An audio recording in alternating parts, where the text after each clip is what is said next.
है दोस्तों, नमस्कार। आपका स्वागत है एक और नए एपिसोड। दोस्तों, आज हम बात करेंगे एक ऐसी घटना की जिसमें आप भी सोच में पड़ जाएंगे। दोस्तों, मौत के 40 साल बाद भी क्या ऐसा हो सकता है कि कोई आरोपी पकड़ा जाए और फिर उसे अदालत में पेश किया जाए और फिर से उस पर मुकदमा शुरू किया जाए, यानी कि 40 साल बाद भी।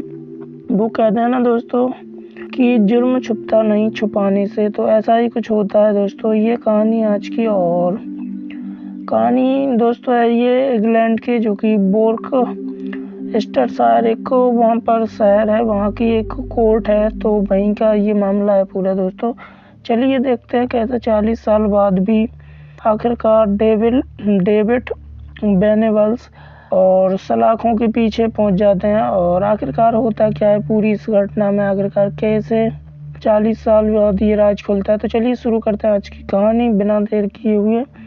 दोस्तों, 90 साल के हो चुके सुअर पालक जो कि एक किसान थे, सुअर पालते थे, डेविड बेनेवल्स ने कभी नहीं सोचा कि 40 साल बाद भी पुलिस को उनकी पत्नी का शव मिल जाएगा, जिसे उसने अपने फार्म हाउस के नज़दीक एकांत में बने एक सेप्टिक टैंक में छुपाया था, यानी कि मार कर फेंक दिया था या छुपाया था। तो चलिए देखेंगे क्या होता है इस कहानी में। और दोस्तों, शुरुआत होती है जून महीने का सेकंड हफ्ता था, यानी कि सेकंड वीक, और ये इंग्लैंड के वोर्सेस्टरशायर कोर्ट के खुलते ही सुबह काफ़ी सादे कदमों के साथ वहाँ पहुँचे एक, जैसे कि मैंने बताया, किसान डेविड बेनेवल्स जो कि 90 की उम्र पार कर चुके थे। सबका ध्यान अपनी तरफ खींच रहे थे और सूट और टाई के साथ सुनहरे फ्रेम का चश्मा, चमचमाते ब्लैक शूज और पहनकर कोर्ट आए। बेनेवल्स ने चुपचाप अदालत में दाखिल होकर सामने पड़ी बेंच पर बैठने से पहले अपनी जो हेयर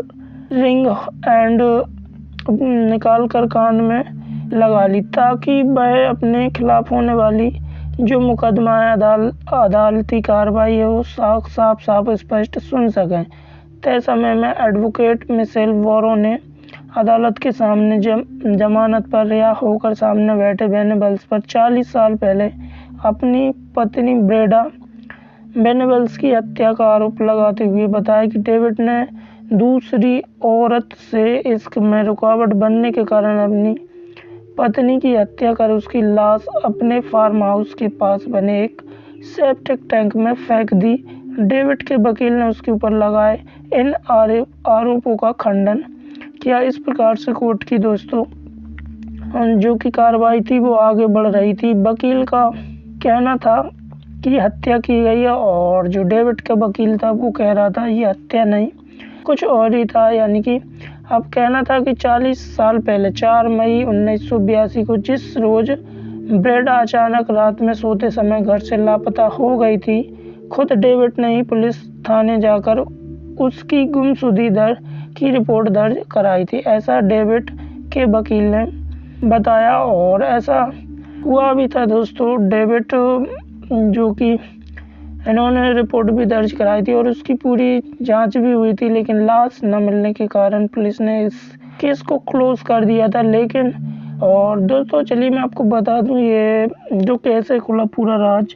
तो क्या होता है दोस्तों, जो डेविड बेनेवल्स होते हैं वो क्या करते हैं कि अपना जो फार्म हाउस रहते हैं वो पूरा का पूरा बेच देते हैं। और कौन को बेच देते हैं? उनके ही भतीजे को। और बेच देने के बाद दोस्तों होता क्या है, जब वहाँ पर मरम्मत का कार्य किया जाता है, यानी कि पूरा साफ सफाई, और इस प्रकार से पूरा साफ सफाई होता है और रिकंस्ट्रक्शन होता है, तो वहाँ के जो एक सेप्टिक टैंक था उसमें एक नर कंकाल मिलता है, जिसकी बाद वहाँ पर हड़कंप मच जाता है। और हड़कंप मचने के बाद वहाँ पर पुलिस, एम्बुलेंस और आते हैं और इसके बाद ही ये पूरी घटना फिर शुरू होती है। तो चलिए शुरू करते हैं और अब आगे बढ़ते हैं हम अपनी कहानी में। तो होता क्या है, अब वकील कहते हैं दोस्तों कि उनके क्लाइंट पर यह आरोप लगाना गलत है कि ब्रेडा की हत्या की गई। बता ये, यानी कि ब्रेडा के वकील बोलता है, और यह असंभव है कि कोई आदमी हत्या करने के लिए सेप्टिक टैंक में डूब मरने जैसा गंदा तरीके का चयन करेगा, ऐसा मतलब कि सामने वाला वकील। और दूसरे अगर मान लिया जाए कि यह जो कि इनकी पत्नी ब्रेडा थी, उसने अगर ये सुसाइड की है, और अगर की है तो फिर टैंक का इतना भारी भरकम ढक्कन कैसे वापस रख दिया। जाहिर सी बात है, यह मामला लगातार दिलचस्प होता जा रहा था। अब तक जिस कहानी इस प्रकार आई है वो मैं आपको बताता हूँ, और चलिए शुरू करते हैं। जो शुरुआत से आपको बताऊंगा कि ये कहानी आखिर शुरू हुई कहाँ से। तो दोस्तों, ग्लौस्टरशायर एक शहर है, इंग्लैंड का कस्बा टाइप का गांव है, जिसमें डेविड के पिता का मीलों लंबा फार्म हाउस था, जहां वे सूअर पालन का व्यवसाय करते थे। डेविड किशोर उम्र से ही इस व्यवसाय में आ गया और रुचि लेने लगा, जिसके चलते डेविड की जवानी की शुरुआत सालों में ही पिता की हुई अचानक मौत के बाद उसने यह कारोबार संभाल लिया। यानी कि डेविड का ये पुश्तैनी काम था दोस्तों, और बिजनेस था ही उसका ये बेटे। और यहाँ पर क्या होता है दोस्तों, उसके पिता की मौत होती है, और मौत होने के बाद डेविड की मत टूट जाती है, जिससे उन्होंने बिस्तर पकड़ लिया। और बेटे को दिन भर काम से फुर्सत नहीं मिलती थी, क्योंकि बहुत बड़ा फार्म हाउस था। और तो उन्होंने क्या किया, वहीं गांव की एक जो लड़की थी लॉरेन स्टाइल को अपनी मदद के लिए रख लिया। और डेविड जवानी के रंगीन दौर से गुजर रहा था, यानी कि वही 18, 20, 22 साल का रहा होगा उस समय।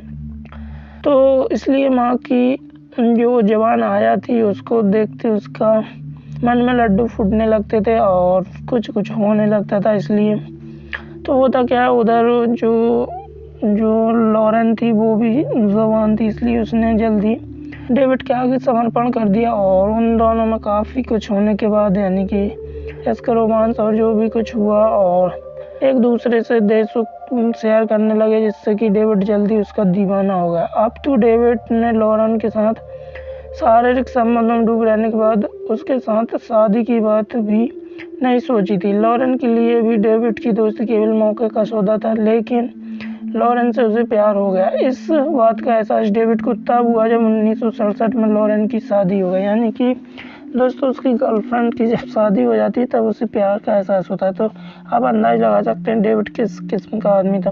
अब होता क्या है, लॉरेन के चले जाने के बाद डेविड को शारीरिक, यानी कि वही आप प्यार की आवश्यकता होती थी और परेशान करने लगी। तो उसने ब्रेडा नाम की एक खूबसूरत लड़की से शादी कर ली, जो उससे काफ़ी छोटी थी, उम्र में काफ़ी कम थी, और लॉरेन से कहीं अधिक सुंदर भी थी। लेकिन क्या होता है दोस्तों, और धीरे धीरे वो लॉरेन को भूल गया। लेकिन सेक्स के मामले में अगर हम बात करें दोस्तों, लॉरेन जितनी खुली थी उतनी ब्रेडा नहीं थी, उतनी ही शर्मीली और धीमी थी। इसलिए शादी के साल भर बाद ही डेविड को लॉरेन की याद सताने लगी। फिर ब्रेडा के साथ डेविड की ज़िंदगी अपनी गति से चलती रही। कुछ दिन बीत गए, लेकिन वक्त ने 14 साल बाद एक बार फिर करवट ली, और पति के डिवोर्स हो जाने के बाद लॉरेंस फिर गांव लौट आया। यानी कि जो पहले जिससे प्यार करता था डेविड, वो उसकी जो लवर थी वो वापस उसके पति के साथ डिवोर्स हो जाने के बाद वापस आ जाती है।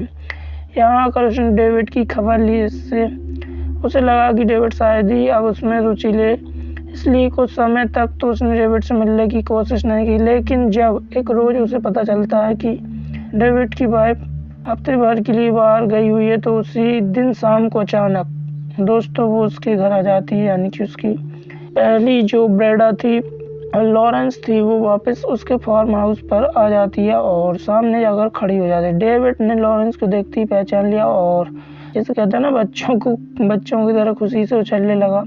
इस पर भी जब उसे पता चला कि पति का तलाक देकर लॉरेंस हमेशा के लिए गाँव आ गई है, तो उसकी खुशी का कोई और उसे वो जवानी के दिन याद आने लगे। दोस्तों, ऐसा अक्सर विदेशों में होता है।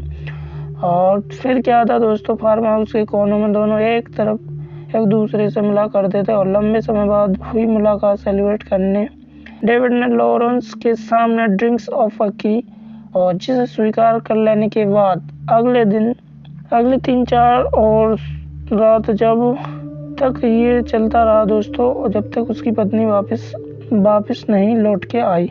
तो डेविड की पत्नी ब्रेडा वापस आती है तो फिर क्या होता है, लॉरेंस की वापस इधर लॉरेंस और डेविड और उधर ब्रेडा तीनों ही अब एक साथ हो चुके थे। तो इधर क्या होता है दोस्तों, जो उसकी लॉरेन जो पत्नी थी पत्नी जो कि लवर थी उसकी लॉरेंस, और वो उसका काफ़ी दीवाना था और उसके साथ काफ़ी समय बिताने लगा।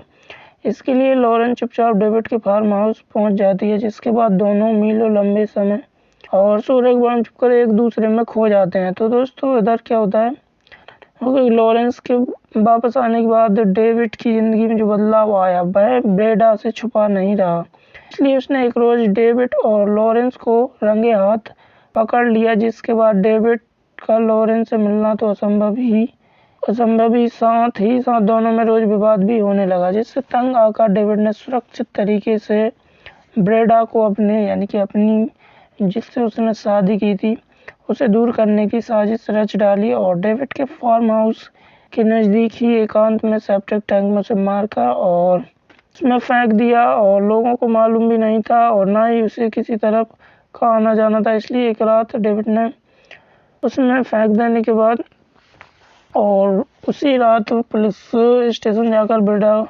ब्रेडा की लापता कि गुमशुदा की रिपोर्ट दर्ज करवा दी। पुलिस ने काफ़ी तलाश की, लेकिन जब उसकी लाश नहीं मिली तो दोस्तों क्या होता है, पुलिस ये केस क्लोज कर देती है, और केस क्लोज करने के बाद इन दोनों ने इधर लॉरेंस और डेविड शादी कर लेते हैं और दोनों रहने लगते हैं। और इधर दोस्तों क्या होता है, जब ये 40 साल बीत जाते हैं और जब उसकी कोई बस की नहीं रहती, कि काम करने का कोई बूढ़ा हो जाता है, तो वह अपना फार्म हाउस बेच देता है। और बेच देने के बाद दोस्तों जब ये अपने भतीजे को बेचता है और जब ये मरम्मत और उसका काम शुरू करता है, तो वहाँ पर जो सेप्टिक टैंक रहता है दोस्तों, उसमें वो नरकंकाल मिलता है ब्रेडा का।